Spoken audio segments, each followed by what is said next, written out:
I did not just record the first minute of this video without my microphone on, as I have done basically every week, but 1032 dropped. Today, in a few hours, is episode 1000 of the anime, and we got confirmation for One Piece Film Red, so that might be something I talk about later on, we'll see, but for now, we're gonna get to the chapter itself, which is named Oden's Beloved Sword, and is chapter 1032. It starts off with Marco and Izo, both Whitebeard commanders from back in the Whitebeard pirate days, having a little bit of discussion, and we get dialogue from Marco saying, "What's the big idea, Izo? It's a pain to fly you around while I'm injured." So we probably had a vague idea of this going into it, but we now know that even these fights are taking a toll on Marco. So that just puts into perspective how he is fighting. And Izo says, "That announcement about the giant yokai made me feel uneasy. Where did a thing like that come from?" So we're starting to see some reactions to the yokai that Kanjuro summoned, and we get some interesting reactions that they make sense. We get the kind of basic idea of the castle's on fire, try not to get sidetracked. So that is very much, maybe speaking to the readers, like, the chaos of the capital right now, the chaos of the castle, of what's going on in the flower capital below, the bombs, all that, it is very confusing, but we need to not get sidetracked off of the fact that Onigashima is a very important fight for us to win. We get some dialogue from the Beast Pirate saying the samurai are blocking the way out, fetch the cannon, we burned alive if we don't get to that floor. And then we get to go to the second basement level with Apu, Yamato, and Drake, who we've seen in, I believe it was the last chapter, having a conversation. And they're dealing with the number. I think it's Fuga. I saw an interesting post that is suggesting that the numbers might be the samurai that Yamato was locked in the cave with. So that could be interesting to see. Some interesting, maybe, conversation take place. But Yamato says, "I know it's been a while, but I'm in a hurry."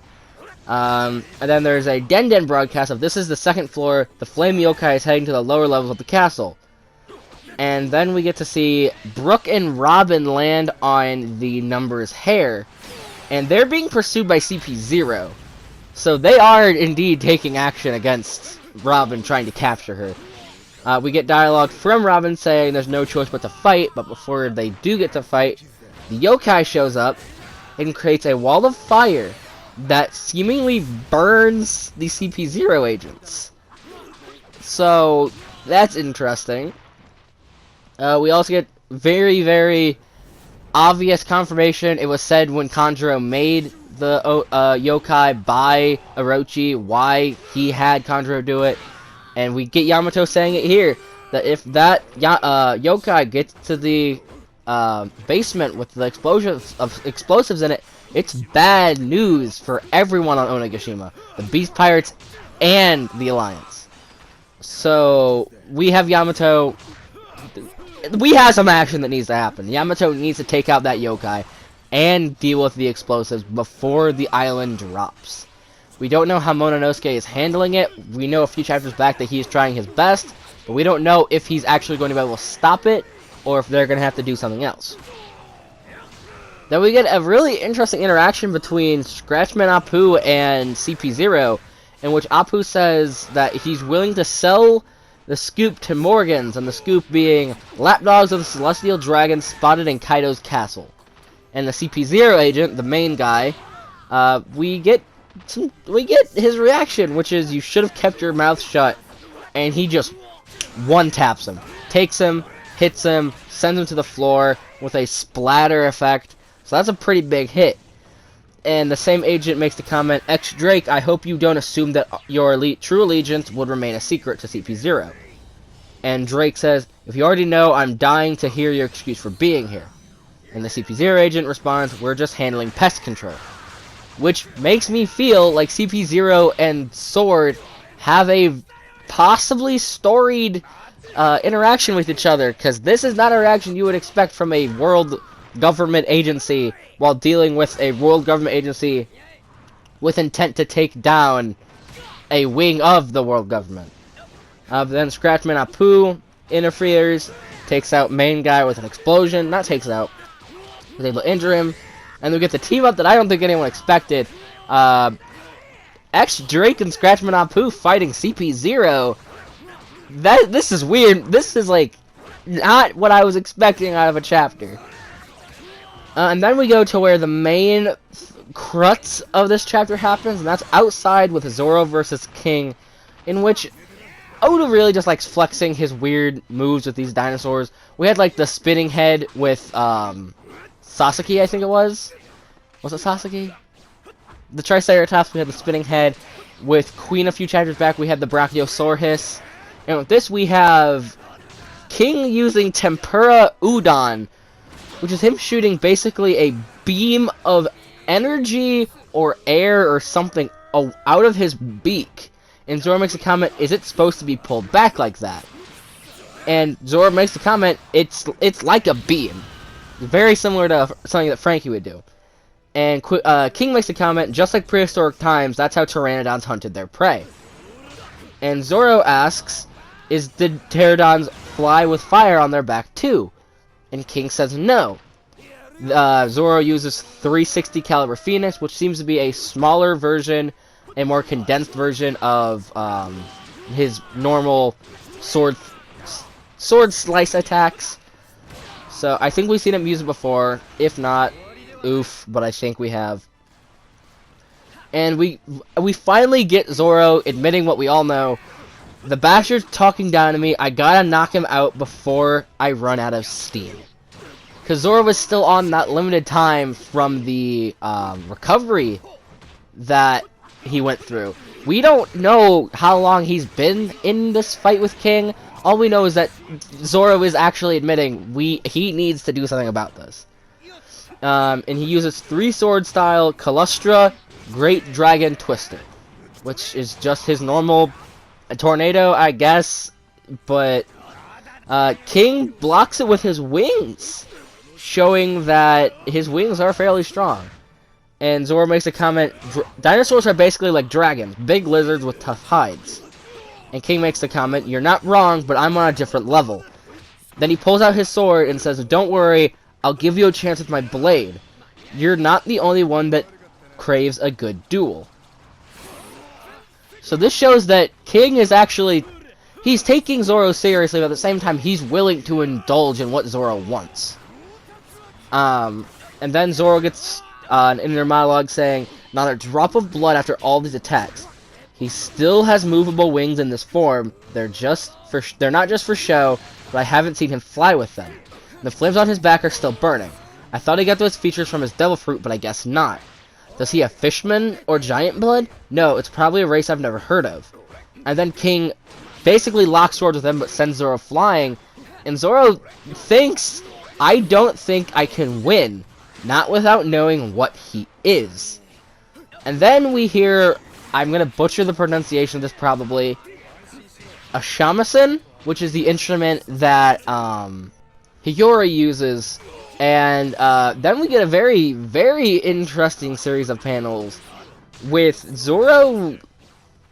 Well, first, Enma starts acting odd, which then leads to the hockey consumption, very Dementor-like thing that Enma does, where it sucks the life force out of its user. And Zoro sees this and he exclaims Enma, because this is a very weird thing. Which I don't know if this is Enma taking advantage of Zoro in his weakened state, or if this is Enma offering Zoro a power-up. Because we don't know how Enma really works. All we know is that it is a blade that Odin used previously. And then cutting back to the inside of the castle, or more specifically the dome, we get an update on Orochi, and he makes the same comment that a shamisen is being played. We're in a war zone, what kind of trick is this? It's coming from the next room over. Someone's in there, is it an enemy? Did they track me down? And sitting in the room is Kurosaki, i.e. Hiyori, playing this instrument. And Orochi asks, am I dreaming or did I pass to the other side? I've yearned for you every night since what happened. I couldn't get you out of my head. And Hiyori says, "Likewise, my lord, all I want is for us to spend the rest of our lives together." In which Orochi ends the chapter with saying, "If this is a dream, I don't want to wake up." So this brought into perspective the fact that I don't think, or I didn't think about, the fact that Orochi doesn't know that Hiyori is still alive, or the fact that Hiyori is Komurasaki. So this has some really interesting ramifications. Also, this begs the question, what was Hiyori not wanting to get involved in the raid about earlier, before the actual raid, and now she shows up? This is making me really, really curious. Pardon the voice crack. This is making me really, really curious on why she's here and what her big plan is. So, yeah, I've heard two different things from two different sources. That chapter 1033 is coming out next week, and that's coming out the week after. Either one could be correct, but if we don't get a chapter next week, don't worry, because this is a multi-video in one. I'm going to go over everything that's happening, and I might make a video on Film Red. And since I brought it up, let's just start with that. A new One Piece film was confirmed, and it's being called Film Red, which is going to be really annoying for all those people who don't speak, who speak English but don't call Film Z Film Z. They call it Film Z. So I can see some confusion happening with Film Z, Film Red, that stuff.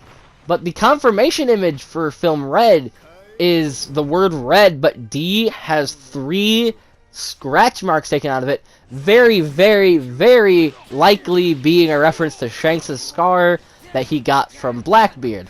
I have an entire theory separate from what this might mean or what the movie might be about, but in Oda's statement, I don't have the actual thing up, I definitely could, but he makes a comment about not wanting to draw old men anymore, so this movie is going to focus on a young woman, which makes me think that this might be, if we're going off of it being a Shanks movie, we might have some people that Shanks met while he was a young and upcoming pirate after Roger was executed. We might be getting a film about where Shanks comes from, about what Shanks did immediately after Roger's execution, because we know that he became a pirate, but we don't know how long it took him before he got his crew to where it is. We know between when Roger was executed and when Luffy was a kid that he had a crew, but at that point they still seemed like a relatively small crew. Red-haired Shanks wasn't even a thing. He wasn't a Yonko at that point.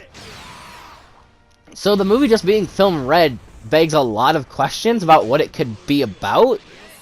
And since the 3 scratches through the D is a thing, I don't think it's going to be about Kid or anybody else, anyone else with red hair. This seems very much like a Shanks-centered film, and I'm really interested to see what it's going to be about and what all it's going to tackle. It might be canon, too. We can't just completely dismiss the fact that this might tackle canon Shanks issues that we still don't have an answer to.